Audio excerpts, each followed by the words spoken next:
بسم الله الرحمن الرحيم كلنتي وعنا ونagsan daawadayaal ku soo dhawaada wareysi kooban oo aan la yeelanayna Cabdulle Cumar Cabdulle oo kamid ah jalayaasha Soomaaliyeed ee ku nool magaalada caasimadda ah ee Muqdisho dhowr filan oo kala duwan ay jecleystaan shacabka Soomaaliyeed ayuu ka soo muuqday wareysigeena waxa uu ku qatomaa filankii ugu dambeeyay ee naftii hore oo ka ahaa jilaaga koobaad waxa idin la socodsiin doona wareysigan oo aad ka daawanaysaan telefishinka qaranka Soomaaliyeed anigoo ah Mustafa Xasan Cabdi inta uu socdana waxa dhanka iyo kaamirooyinka naga saacidi doona Cabdi Xasiis Meegaag Cabdulle marka hore ku soo dhawaad TV qaranka Soomaaliyeed waa ku maasan tahay ina waqtigaaga noo soo horto si aad ugu qayb noqoto wareysigan waa ku maasan tahay Mustafa aan ku dhawahay telefishinka qaranka Soomaaliyeed Cabdulle waa maasan tahay filmaan kala duwan ayaad hore u soo jisay sida aan hadda ka dhawaajinay balse mowduuceena toddobaadkan waxa uu yahay in aan ka hadalno filanka naftii hore oo dabcan lagu jilay magaalada Muqdisho ugu horeyn waxaad nooga sheekaysaa filanka naftii hore muxuu yahay naftii hore sida magaca kaaga muuqato waxa waaye filan xasaasi ah filimka naftii hore wuxuu ku saabsan yahay oo aan uga hadlaynay dhalinyarada Soomaaliyeed marka ay la soo diristo duruufo xagga nolosha ah gaar ahaan dhalinyarada kalluumaysatada inta badan waxaa jira dhalinyaro kalluumaysiga ma ogi aan xirfad kala lahayn markii xirfadii kalluumaysatanimada uu ka soo xirmato oo caqabad kala kulmo uu magaaladiina meel ka wajaha ama maaragtay nolol sidoo u raadiyo ama shaqo kale u raadiyo aysan lahayn nolol xaas iyo ilmo iyo ay ku xiriirto sida dadka caadiga ah nolol laga rabo caqabada ku soo aadi karto qofkaas pressure-ka fuulaayo iyo go'aamada qaldan uu qaadan karo inay dhibaato keeni karto dhibaato ay leedahay aan ka wacyigelinayn waa gartay filankan sidee uu ku yimid filankan wuxuu ku imaaday waxaa jirtay filmaan badan oo waxaa la jirtay Soomaalida laga sameeyay burcadbadeed ayadoo burcadbadeed yani la sawir xumeynaayo oo inta badan waa fiirsata filmaanta beelaha caalamka ama dadka ajaanibta ay sameeyaan macnaha waxay aad loogu sawir xumeeyaa burcadbadeeda iyo dadka Soomaaliyeed inay yihiin dad qaab daran inay wax saas oo kale kadalik marka anaga filmkan waxaan ku sameeynay qofkan horta inta uusan burcadbadeed noqonin ama uusan fikirkaas isticmaalin ka hor noloshiisa sidee ahayd maxaa sababay inuu noqdo midda saxda la rabana in la ogaado haddii halka in la gaaro la rabo taas waaye qofkan maxaa keenay inuu fikirkan qaato ama go'aankan qaato ka horteedsi qof wanaagsan muu ahay qof xun muu ahay in aan bulshada u tusno caalamkana aan tusno in qofkan fikirkan uu qaadanayo laftirkeeda in ayaga laftirkeeda saameyn ay ku yeelan karaan inuu qofkan fikirkan xun qaato oo burcadbadeed noqdo in ayaga saameyn ay ku yeelan karaan ayaga laftirkooda ujeedka ugu muhiimsan anaga intaas oo ahay ma ahayn in maaragtay aan hadda burcadbadeed iyo waxyaabahaas aan ka hadalno laakiin sawirkii xumaa ee hore noo laga gudbiyey inaan maaragtay dib u saxno oo aan dadkii iyo dadka Soomaaliyeed iyo bulshada kaleeta caalamkaba inaan tusno burcadbadeedka noloshiisa hore inay jirto dad nolol wanaagsan ku jiray nolol fiican ku jiray oo aanan tuug ahayn oo aan daroogiste ahayn balse duruuf keeni karto inuu meeshaan aado duruuftaasna laftirkeeda ay maaragtay beeyada sabab u noqon karto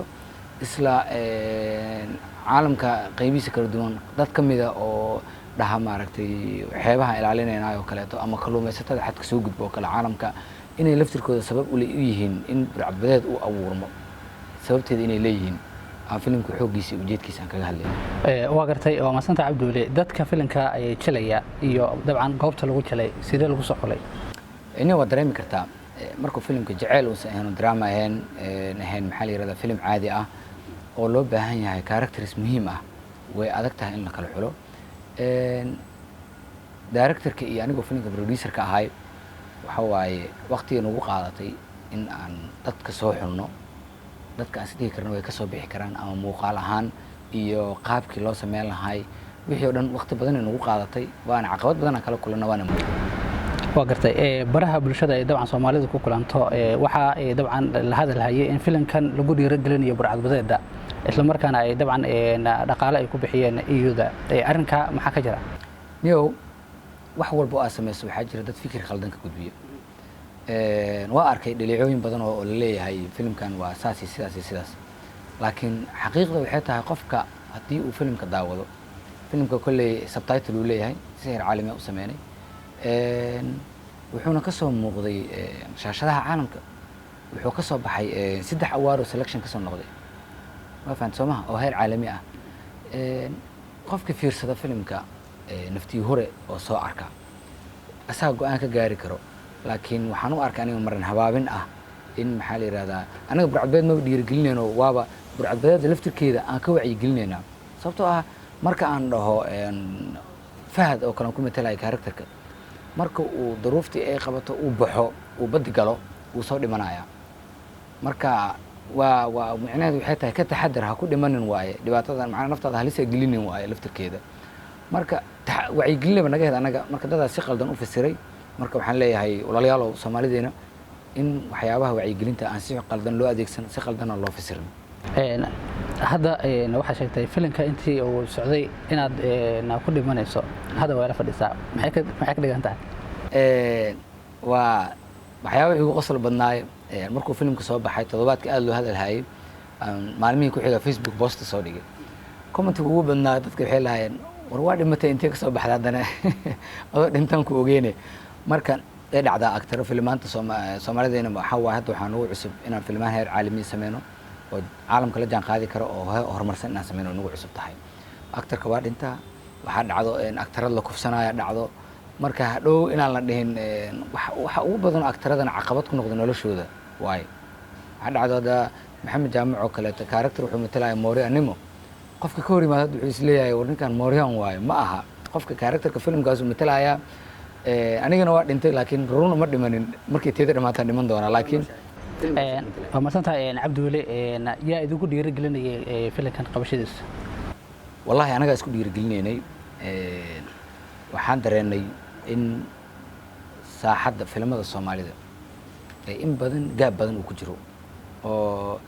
ilaa in muddo ahna uusan wax horumar ah sameeynin marka laga reebo dhowrka filim oo qisooyinka Soomaalida laga sameeyay ee ajaanibta sameeyso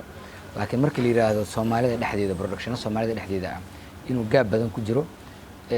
maalmo waa la sameeyaa filmaan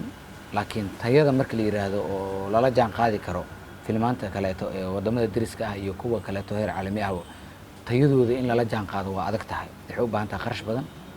iyo waqti badan marka waxaan ugu dhiirigelisay inaan wax badan ka bedelno wixii hore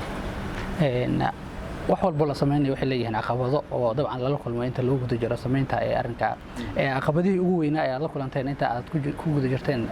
sameynta filimkan iyo jilinkiisa maxay ahayd caqabadaha ugu weyn anaga bisna ma haysto qof walba oo Soomaali film jilaayo haysta caqabadaha ugu weyn waxay tahay horta inta badan maamulka gobolka iyo hay'adaha dawladda ku shaqale waa ka codsaneynaa shacabka Soomaaliyeedna waa ka codsaneynaa filmaanta marka la sameynayo kaleeto dadka adduunka filmaanta waxay leeyihiin film dhama waxa arkaysaa wada loo xiray ama meel loo gooyay oo ciidan gaar ah oo hadda anaga waxaan u maleynayaa Soomaaliland minishibi iyo booliska ku shaqale in la caawiyo company-gaas canshuur uu bixiyo canshuur laga qaado asagana laga caawiyo markii filimada la sameynayo meelaha uu baahan karo tusaale ahaan anaga hadda maanta waxaan sameeyay filmaan badan oo wacyigelin oo ku saabsan amniga waxyaabahaas oo dhan ku saabsan tahay laakiin waxa caqabad ugu horeysa nagu ah waa inaan helnaa gaadiidkii booliska waa inaan helnaa dariiskii booliska ilaa waxa wacyigelin sameynayna anaga waa sidii in sida sax loo sameeyo taas maadaama aadan heli karin ama caqabad ay tahay ama dadkii ku shaqo lahaa ay ka gaabinaan ama isku xir badan uusan jirin waxa dhacaysa in wacyigelintaas ay dib u dhacdo ay baaqato marka waxaan ka codsan lahay dadka ku shaqada leh inay dadka filmaanta sameynaya productionada ka caawiyaan in wax walba oo tasjiilaad ay helaan example adertan filimka naftii hore markaan sameynay waa aragto hub aan isticmaalayna way adag tahay hub in la isticmaalo adoona darees wadanin sharciyadna u haysanin inaad hub isticmaasho aad wax ku duubto markii xaaladda dalka loo fiiriyo waa adag tahay marka waxaan ku qasbannahay inaan wargelino hay'adihii amniga meesha aan ku sameynayno ugu dhawaay inaan dhaano war xaalkaas jira saasa jiro hana laga warhaayo oo dhibaato ma jirto film la sameynaya waxaa dhici karta in hubka la isticmaalayo laftirkooda rasaasta in laga ilaaliyo dhibaato iman karto marka waxyaabo badan oo caqabado badan la kulmeena marka waana iska hagaagayaan shirkadaha iyo ganacsatada Soomaaliyeedna waxaan ku dhiirigelinayaa filmaanta meelaha kaliya wax lagu xayeysiisto oo ma aragtay sponsor lagu sameeyo bulshadana wax loogu qabto waaye inay u soo jeestaan dhanka filmaanta film maaha wax xun filmaan badan oo wacyigelina jiro inay dhankaas usoo jeestaan ayaga laftirkooda oo ay kaalin ka geystaan oo filimaanta ay fangareeyaan. Filimaan 1 milyan ku baxaa la fangareeyaa, marka inay filimaanta fangareeyaan oo wacyigelinta ah oo waxa wanaagsan ka hadlaayo. waa mahadsantahay cabdulle. waxaad ahayd fanaan dabcan inta badan soomaalidu ay garanayso, sidoo kale waxaad ahayd boxerka soomaalidu taqaana karate, haddana waxaad tahay dabcan jilaa aad uga soo muuqday filimaan ay dabcan soomaalida inteeda badan ay jeclaysatay. mustaqbal ahaan keebaad leedahay ugo oo dabcan sii wato? horta fanaan iyo jilaa waa isku hal qaanad. sportiska oo tusaale ahaan dhanka karateega oo kaleeto isagana waa arrimo bulsho waaye, waxyaabaha oo waxa waaye is hoos imaanayaan. marka mid walba alxamdulillah guul waa ka gaaray. marka waxaan rajaynayaa in maaragtay aan horumar badan ka sameeyo, wax badanna ay maaragtay ka bedelnaadaan wixii hore. nin dhalinyarana waa tahay, dhawaan markii doorashooyinku waxay socdeen xildhibaan aad u soo sharaxay baa baraha bulshada wareegayay. marka xildhibaan nin soo sharaxay oo dhalinyaro jilaa ahaa, fanaan ahaa, Soomaalidu isweydiinayaan. marka maxaa ka leedahay? waa wax kaliya loo baahan yahay, sababtoo ah hadda waxaan rabnaa inaan sameeyno maxaa la yiraahdaa ololo ah. waxaa jirtay 30% qoondada dumarka, hadda waxaan rabnaa 100% inaan qabsano dhahno qoondada oo bahda fanka oo wax baratay oo wax bartay oo maskaxdooda fresh ka tahay, dawladda inay maaragtay hadda kadib maxaa la yiraahdaa qoonda ka siiso. waa gartay. cabdulle, ugu dambeyntii maxaa jeclaan lahayd inaad ku soo kordhiso filmaanta gaagaaban dabcan Soomaalida? Mustafa aad u mahadsan tahay. waxa aan rabno horta waxay tahay markii anaga burburan ka soo kabanay 30 sano ah, waxaa jiro khayraad dalkan khayraad uu leeyahay. khayraadka uu leeyahay waxaa ka mid ah sheekooyinka filimada oo kaleeto. khayraadka uu dalka leeyahay ka mid tahay maanta meel walba magaalada amarta dhacda taalo, ha noqoto mid xanuun badan, mid farxadeed, mid horumarineed, mid wacyigelineed. waxaan rabnaa bulshada Soomaaliyeed inaan ka wacyigelino wax walba oo bulshada diiniin iyo dhaqan ahaan aanan u fiicneen. sida kaliya lagu wacyigeli karana waa filimaanta. si tayo leh inaan filimaan tayo leh oo bulshada loogu wacyigeliyo, maxaa la yiraahdaa sheekooyinka dalka iyo dhaqankeena aan ku horumarino oo aan adduunka aan ka gadno. waxa aan rabno waa intaas. waxaan rajaynayaa inay ummadda Soomaaliyeed nagu garab qaban doonto oo aan heer sare gaarsiin doono insha Allah. waa mahadsantahay cabdulle. waa hagaag daawadayaal, intaa ayaa ku saafmeeraynaa waraysigeena koobnaa oo aan la yeelanayna cabdulle cumar. cabdulle waxa uu nooga qabsoomay xarunta Hidasoor oo ka mid ah goobaha dhalinyarada Soomaaliyeed ee isugu timaado aadka loo casriyeeyay, isla markaana lagu xardhay agabka hidaha iyo dhaqanka Soomaaliyeed. inta aynu mar kale dib ugu kulmi doono waraysiga xiga, sida ay nabadgelyo. Assalaamu calaykum waraxmatullaahi wabarakaatuh.